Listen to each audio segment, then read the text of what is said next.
Good morning. You guys are currently propped up on my toaster in the kitchen because that seems to be what is going to work best today.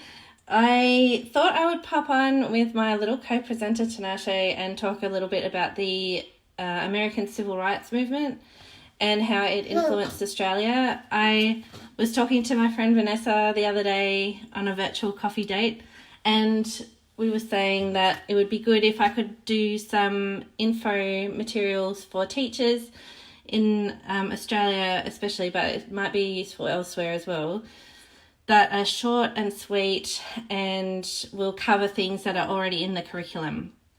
So that's what I'm trying to do.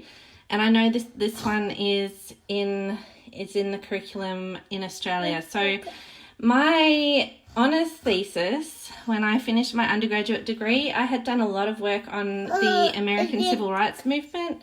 I studied with Dr. Tim Minchin, who I think is now a professor, and he was really good at, or his expertise was in African American economic kind of empowerment and ways around protest against marginalisation in the workforce. So under his guidance, I did my honours thesis, and I went and travelled to Florida in the US and worked with Ray Arsenault, who had written this huge book. I have props today. This is the book that Ray wrote. As you can see, I've used it a lot. So he wrote about the American Freedom Rides, which happened in 1961. And those protests influenced Australians who had not really thought about the place of race in our own society. It was much more of an open topic for discussion in the US. People had been talking about it and shining a light on it for a long time. Some of the writers that have stuck in my mind include, hey, this is Tinashe, Al. This is my youngest.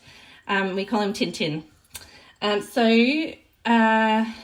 Eamon's still out with his dad at the moment, so he'll be back later, my other co-star. So, what was I saying? Oh, rats, I've lost my train of thought. Oh, no. Oh, yeah, so the writers early on in the American Civil Rights Movement are people like W.E.B. Du Bois, who I mentioned the other day in a live. Ida B. Wells was amazing. She was a journalist who spoke out against lynching in particular. And the other one, there's like Frederick Douglass, and I just wrote a post as well about someone named... Oh, it's not terrible. I've forgotten his name already. Anyway, there's a whole bunch of people who lay the foundations for the civil rights movement in the US that will be most... Martin Luther King Jr. was the most familiar leader, I think. The other guy that a lot of people will have heard of is Malcolm X. So he took a more radical stance for a lot of his life, but then as the movement went on, Malcolm X became a little bit more moderate, and Martin Luther King was getting more radical. And by radical, I mean kind of moving towards wanting to be a little bit more aggressive in their approach. Whereas Martin Luther King had been really about the civil disobedience, just showing up in places where African Americans had been excluded from in the past, and quietly challenging the system. Whereas Malcolm X had been talking about being armed and all that sort of thing, and was really probably the leader of the Black Panther movement that emerged as well. Like in his thoughts really laid a foundation for that. Okay, so with all of that going on in the US, there were Australians back here who were thinking that was pretty amazing, and they got challenged to start thinking about race on their home soil. So Charlie Perkins was the one who led the Australian Freedom Rides. Oh, I didn't find my book, but there's a book by Anne Curthoys, who's a historian, very well-renowned historian. Yes, and she took part in the Freedom Rides in 1965 here. And so she, her book is worth checking out if you haven't read that already. Charlie Perkins' autobiography is also really good for having a look into some of the ideas that were going around. He was very much interested in what was happening internationally.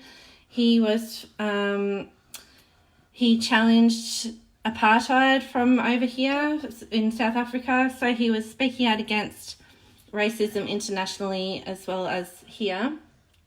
And his daughter has gone on to make amazing documentaries, which I have used to teach a lot as well. So I can put up links to that, but a lot of people will know about the First Australian series already. Yes, but it's a really great resource if you are teaching this material at the moment. So what else can we say? One of the things I found really interesting about the civil rights movement in America was that it grew, or they were able to utilize the church networks a lot, especially for Martin Luther King. But I think Malcolm X, because he was affiliated with the movement of Elijah Muhammad, he was able to utilize religious networks in that way too. Yes, and then that was not so much the case in Australia, but there were protesters involved in the freedom rides, for example, who had grown up in church and had the Christian values were informing their decisions to get involved in speaking out against some of the segregation that was being practiced in Australian towns. So, with that, hopefully that's a little bit of a taster. If you've got questions, especially if you're teaching this subject or if your kids are studying this at school, please let me know, because I can go into more depth. I'm happy to do this as a daily thing too, but I'll go through the curriculum and just do little snippets of information to get your minds ticking in the right direction and give you a bit of an overview and a jog of the memory if you haven't touched history for a while. So, hope you all have a great day. I won't linger on here because this guy's going to get bored pretty soon and try and drink my coffee. Do you want my hair tie? Is that what you're after, or the sticker? All right. Okay, have a great day and I'll be in touch soon.